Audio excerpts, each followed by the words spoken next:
el programa de hoy, Arzobispo Mayor de Ucrania responde a la invasión rusa y señala que el Señor está con ellos.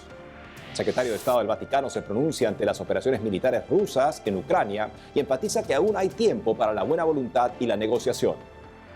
Además, Arquidiócesis exige a políticos ser promotores de paz y no polarización social en México.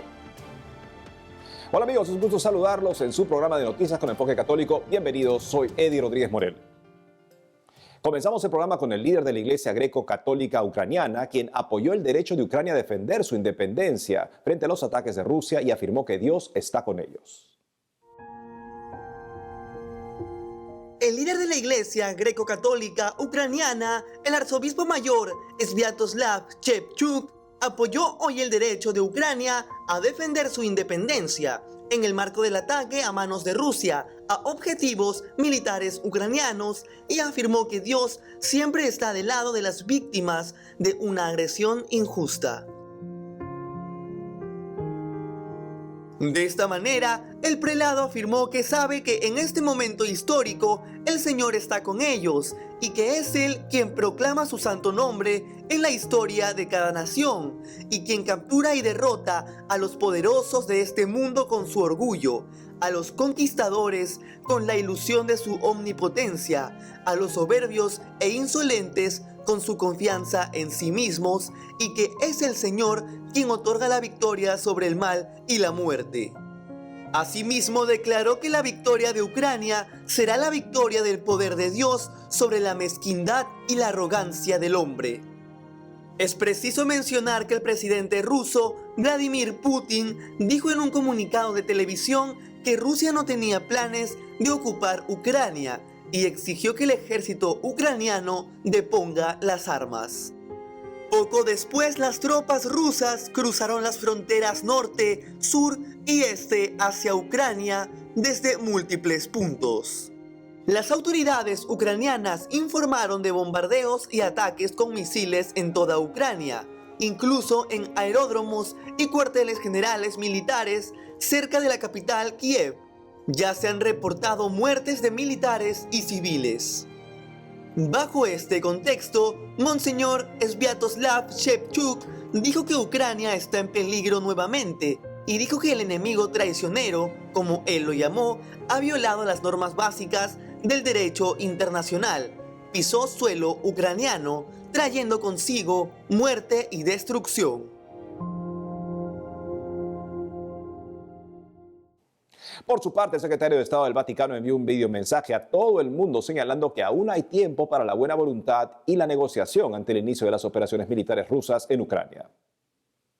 Ante la actual evolución de la crisis de Ucrania, las palabras del Santo Padre Francisco al final de la audiencia general de ayer resultan aún más claras y más apremiantes. El Papa evocó un gran dolor, angustia y preocupación, y pidió a todas las partes implicadas que se abstengan de cualquier acción que pueda causar aún más sufrimiento a las poblaciones, desestabilice la convivencia pacífica y desacredite el derecho internacional. Este llamamiento adquiere una urgencia dramática tras el inicio de las operaciones militares rusas en territorio ucraniano. Los trágicos escenarios que todos temían se están haciendo realidad. Pero aún hay tiempo para la buena voluntad, aún hay espacio para la negociación, aún hay lugar para el ejercicio de una sabiduría que impida la prevalencia de los intereses creados, proteja las legítimas aspiraciones de cada uno y evite al mundo la locura y los horrores de la guerra. Los creyentes no perdemos la esperanza en un rayo de conciencia de aquellos que tienen los destinos del mundo en sus manos. Y continuemos rezando y ayunando, lo haremos el próximo miércoles de ceniza, por la paz en Ucrania y en el mundo entero. Oremos por Ucrania. En otras informaciones, la Arquidiócesis Primada de México exigió a los políticos ser promotores de paz y no ahondar en la polarización social en el país. La Arquidiócesis Primada de México hizo un llamado a los políticos en diversas esferas del poder a trabajar por la paz social en el país y no ahondar en la polarización social. En el editorial de su semanario Desde la Fe, la arquidiócesis señaló que la paz también empieza por nuestros gobernantes. En esta línea, la Arquidiócesis de México señaló que frente a la polarización social que actualmente viven, lo más necesario en la nación es paz social, una paz que no se puede alcanzar por decreto, pero sí impulsar con el ejemplo, ya que la paz es un tema moral antes que de leyes. Además, hizo un llamado a quienes integran la clase política a asumir la responsabilidad moral que les confieren sus cargos y ser tolerantes ante la diversidad de opiniones y posturas como camino hacia el encuentro y en favor del bien común. Finalmente concluyeron su mensaje manifestando que los buenos tiempos para el país mexicano solo podrán surgir si se vive conforme a valores auténticos y profundos como los valores del Evangelio, el que hace un llamado a actuar de forma distinta a la lógica del mundo, lo cual debería ser un principio fundamental en la esfera política.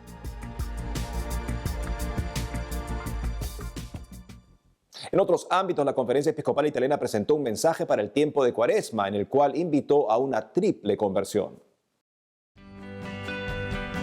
Dentro de pocos días comenzará la Cuaresma, el tiempo litúrgico de penitencia y conversión en la que los fieles se preparan para vivir los misterios de la pasión, muerte y resurrección de Cristo. Y con ese motivo, la Conferencia Episcopal Italiana presentó un mensaje para este tiempo.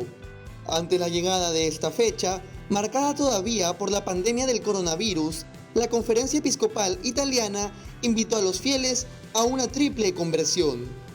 En lo que llamaron la primera fase del camino sinodal, los obispos de Italia invitaron a escuchar en profundidad a todas las voces de aquellas personas golpeadas por la crisis que ha provocado el coronavirus.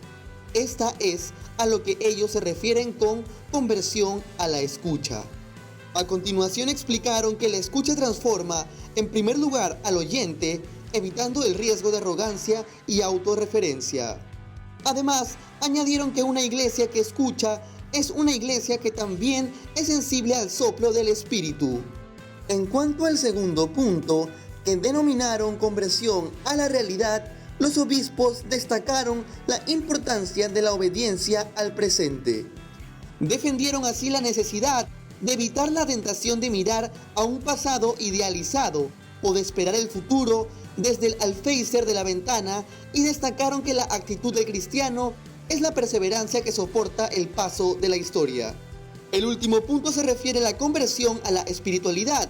En él, los obispos aseguraron que el camino sinodal está haciendo madurar en las iglesias de Italia una nueva forma de escuchar la realidad para juzgarla de manera espiritual y producir opiniones más evangélicas.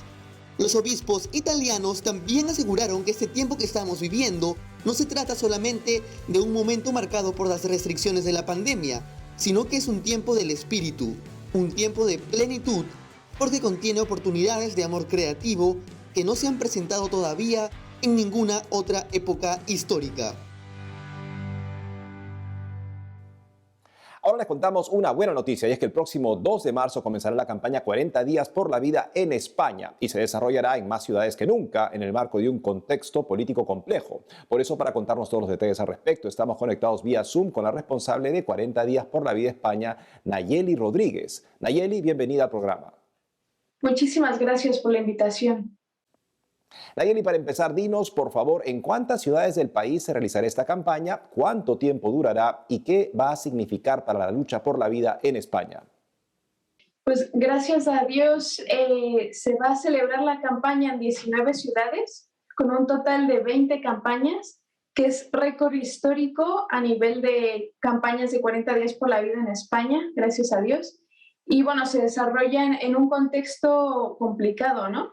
Y por eso mismo supone, en mi opinión, un punto, ¿no? Un punto de inflexión en la lucha pro vida, en la defensa por la vida, porque bueno, estamos movilizando a mucha gente a salir a rezar a la calle y eso es un testimonio, ¿no? Que pese a todos los obstáculos que nos quieren poner, es un testimonio de fe público importante. Y va a durar 40 días, como las campañas normales de 40 días por la vida, 40 días consecutivos rezando 12 horas continuas durante todos los días. Y Nayeli, como sabemos, recientemente se aprobó la reforma del Código Penal que expresa que quienes recen o se instalen en las inmediaciones de clínicas de aborto pueden ser condenados. Cuéntanos cómo ustedes han tomado este mandato y cómo se están organizando las campañas pese a ello. Efectivamente, solamente nos queda que pase por el Senado esta ley para que entre en vigor. Calculamos que nos tocará a mitad de campaña o durante la campaña.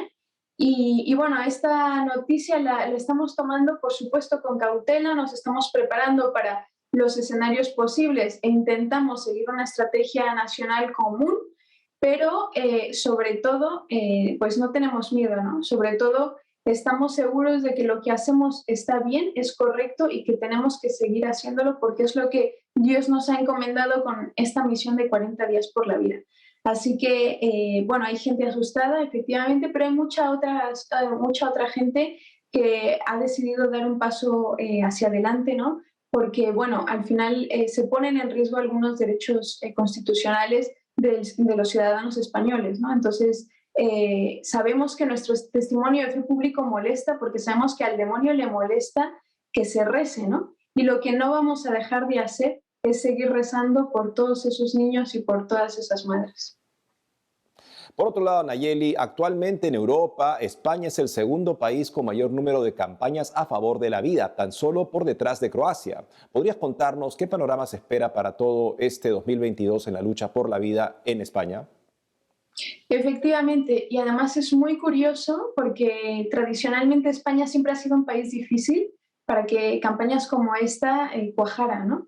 Sin embargo, gracias a Dios, este año, pese a la mayor persecución que estamos teniendo, pese a la mayor criminalización de los pro vida en general que estamos padeciendo aquí en España, es el momento en el que Dios nos regala más números de campañas, más personas dispuestas a luchar en defensa de la vida, ¿no? Entonces, bueno, es un regalo de Dios. Croacia, es verdad, es un país pequeño, llenísimo de campañas, tiene, me parece, 35 campañas, algo así. Y bueno, nos motiva mucho saber que España por fin está acogiendo esta iniciativa, que por fin está recuperando esa misión evangelizadora que tiene, ¿no? Por definición. Así que en ese sentido estamos muy agradecidos y por eso tenemos claro que Dios está con nosotros. Nayeli Rodríguez, responsable de 40 días por la vida España, cuentas con nuestras oraciones y gracias por habernos acompañado en WTN Noticias. Muchas gracias. Gracias, Nayeli. Amigos, tenemos que hacer una pausa, pero al volver presentan programa de la visita del Papa Francisco a Florencia. Además, Centro de Psicología Católica lanza diplomado de acompañamiento espiritual y reconciliación personal. Ya retornamos con más noticias con enfoque católico.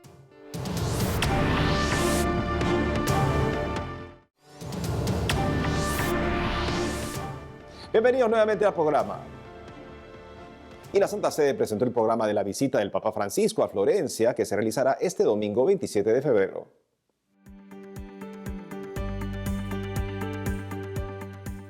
La Santa Sede presentó hace unos días el programa de la visita que el Papa Francisco realizará el domingo 27 a la ciudad italiana de Florencia, donde, entre otras actividades, clausurará el encuentro Mediterráneo Frontera de Paz.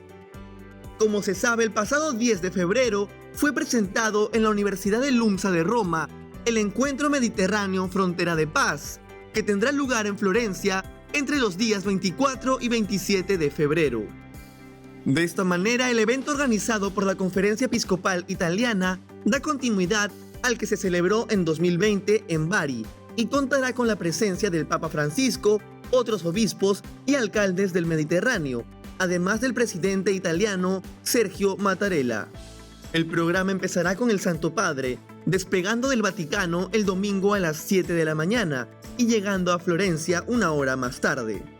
El primer acto se desarrollará en el llamado Salone dei Cinquecento, en el Palazzo Vecchio, donde el Papa pronunciará un discurso ante la presencia de algunos alcaldes citados para el encuentro.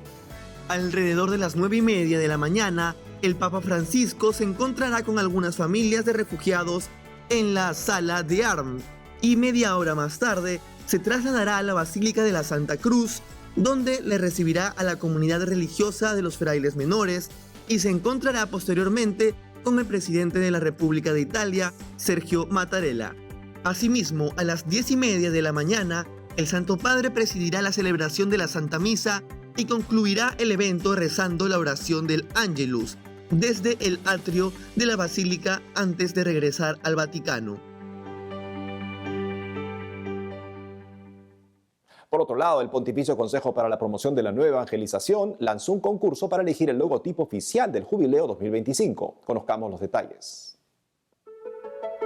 En el año 2025, la Iglesia Católica celebrará el Año Santo bajo el lema Peregrinos de la Esperanza, publicado por el Papa Francisco el pasado mes de noviembre. En esta línea, hace unos días, el Pontificio Consejo para la Promoción de la Nueva Evangelización, quien se encarga de la organización del Año Santo, lanzó un concurso para elegir el logotipo oficial del Jubileo 2025. Este emblema, según informó el Pontificio Consejo en un comunicado de prensa, debe expresar la identidad y el tema espiritual particular de cada Año Santo, encapsulando el sentido teológico en torno al cual se desarrolla y se ejecuta este acontecimiento histórico. Cualquier persona podrá participar con previa aceptación del reglamento de esta iniciativa que está disponible en la web oficial del Jubileo, enviando su propuesta al Comité de Selección hasta el 20 de mayo de 2022. De esta manera, la carta que el Papa Francisco dirigió al presidente del Dicasterio de la Nueva Evangelización contiene algunos temas útiles que se pueden utilizar para crear el logotipo. El lema Peregrinos de la Esperanza es sin duda la pauta principal en la que se podrán inspirar los participantes. Precisamente el logotipo elegido se mostrará en todas las iniciativas, proyectos, comunicaciones y eventos que se formularán para la preparación y celebración del Jubileo 2025. En otros ámbitos, el prefecto de la Congregación Vaticana para la Evangelización de los Pueblos precisó que la evangelización no es complicada, sino que esta es una conversación sobre Jesús. En recientes declaraciones, el cardenal Luis Antonio Tagle, prefecto de la Congregación del Vaticano para la Evangelización de los Pueblos, alentó a las personas a no sentirse intimidadas por el concepto de evangelización, sino a recordar que puede ser una simple interacción humana o una conversación entre amigos, familiares, compañeros de trabajo o seguidores de redes sociales. Al respecto, el cardenal Tagle indicó que la simple interacción humana o conversación centrada en la palabra de vida que fomenta la unidad debe fomentarse en nuestro tiempo, especialmente en las familias, las escuelas, los lugares de trabajo, durante las pausas para el café y las reuniones simples de amigos. Asimismo, el cardenal Luis Antonio Tagle dijo que la misión forma comunidad, que a su vez se convierte en la llama que enciende a otros misioneros. En esta línea agregó que sin compromiso de misión, el sacerdocio de la vida bautizada o consagrada y el sacerdocio ministerial están privados de alegría, puesto que el sacerdocio de Cristo está intrínsecamente ligado a su misión. Además, el cardenal filipino de 64 años dijo que ser llamado a pertenecer a Jesús y compartir su misión no es cuestión de crear o promover un proyecto propio, sino de participar en el plan salvífico de Dios, en las misiones de Jesús y el Espíritu Santo.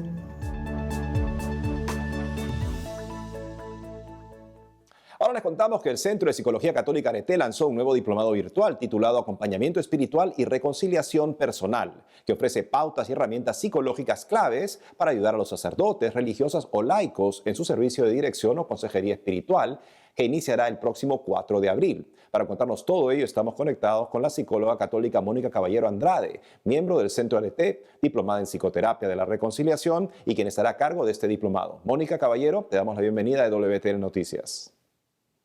Muchas gracias por la invitación y un saludo a todos los que nos están viendo en este momento. Mónica, cuéntanos por favor cuáles son los objetivos de este diplomado y por qué se vio la necesidad desde el Centro Arete de realizar un curso como este.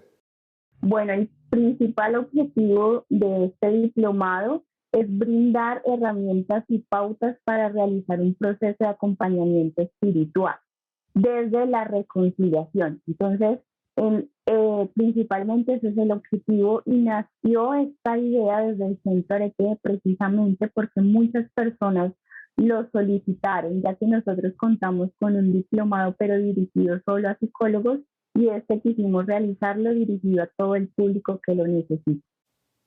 En esta línea, Mónica, el diplomado lleva por título Acompañamiento Espiritual y Reconciliación Personal. ¿Podrías explicarnos si el aspecto de reconciliación personal es dirigido hacia la persona que brinda la consejería? ¿Por qué es esto importante? Bueno, principalmente este tema de la reconciliación personal es para que los que dirigen el acompañamiento, los que realizan el acompañamiento puedan ayudar a las personas que ayudan en este proceso de reconciliación. Es decir, allí vamos a explicar cómo realizar cada uno de los pasos del proceso de reconciliación personal para que ellos puedan orientar a las personas a quienes ayudan. Pero obviamente para ello principalmente necesitan ellos vivirlo primero y así poderlo más adelante aplicar. Por otro lado, ¿nos podrías comentar cuáles son algunas de las pautas y herramientas psicológicas que un consejero o director espiritual debe tener siempre en cuenta? Claro que sí. Bueno, desde el diplomado vamos a mirar algunas temáticas relacionadas con la psicología para que podamos hacer principalmente esa diferencia entre la dimensión psicológica y el acompañamiento espiritual. Es decir, qué hace un psicólogo y hasta qué punto hace un director espiritual en este caso, ¿no? Entonces, tendremos temáticas como cuáles son los trastornos principales, cómo hacer esa diferencia si la persona tiene una dificultad espiritual o es algo psicológico, cuándo remitir a un psicólogo, ¿no? Todas estas temáticas y también qué es la afectividad, la sexualidad que deben ser tenidas en cuenta a la hora de realizar el acompañamiento espiritual. Mónica, para finalizar, ¿por qué recomendarían inscribirse a este diplomado y cómo pueden hacerlo? Bueno, este diplomado es algo muy importante para todas aquellas personas que ejercen algún rol de acompañamiento, como son sacerdotes, religiosas, pero también para cualquier persona que quiera ayudar a otros, prestar un servicio de consejería, por ejemplo, ¿no? Entonces tendrán las bases desde la antropología cristiana y católica para hacer cada una de estas pautas y de llevar este proceso. Entonces, pueden inscribirse en cualquiera de nuestras redes del Centro Arete o nuestro contacto de WhatsApp, ahí pueden inscribirse también. Mónica Caballero Andrade, miembro del Centro Arete y diplomada en Psicoterapia de la Reconciliación. Gracias por haber estado con nosotros en WTN Noticias. No, muchas gracias a ustedes. Gracias, Mónica. En otras noticias, el obispo de San Sebastián en España ofreció 4 claves para lograr tener un corazón puro. Escuchemos su enseñanza. El obispo de San Sebastián en España, Monseñor José Ignacio Munilla, explicó qué dice la Iglesia Católica sobre la importancia de mantener la pureza del corazón y cómo es posible alcanzarla. El bautizado, con la gracia de Dios y luchando contra los deseos desordenados, alcanza la pureza del corazón mediante la virtud y el don de la castidad, la pureza de intención, la pureza de la mirada exterior e interior, la disciplina de los sentimientos y de la imaginación y con la oración. Refiriéndose al texto del catecismo, Monseñor Munilla recordó que todo bautizado está llamado a la plenitud de la santidad y explicó que el sacramento del bautismo es el que nos da la semilla para que se vaya desarrollando en todo un árbol de santidad. De esta manera, para lograr la meta de tener un corazón puro, el obispo de San Sebastián aseguró que se puede lograr a través de las siguientes 4 prácticas. En primer lugar, vivir la virtud de la castidad, que consiste en amar con un corazón recto, con un corazón indiviso, amar sin confundir, amar con utilizar. Asimismo, como segunda recomendación, el prelado invitó a conservar la pureza de intención. Tiene que haber una purificación de intención, porque fácilmente se nos meten segundas o terceras intenciones, ¿no?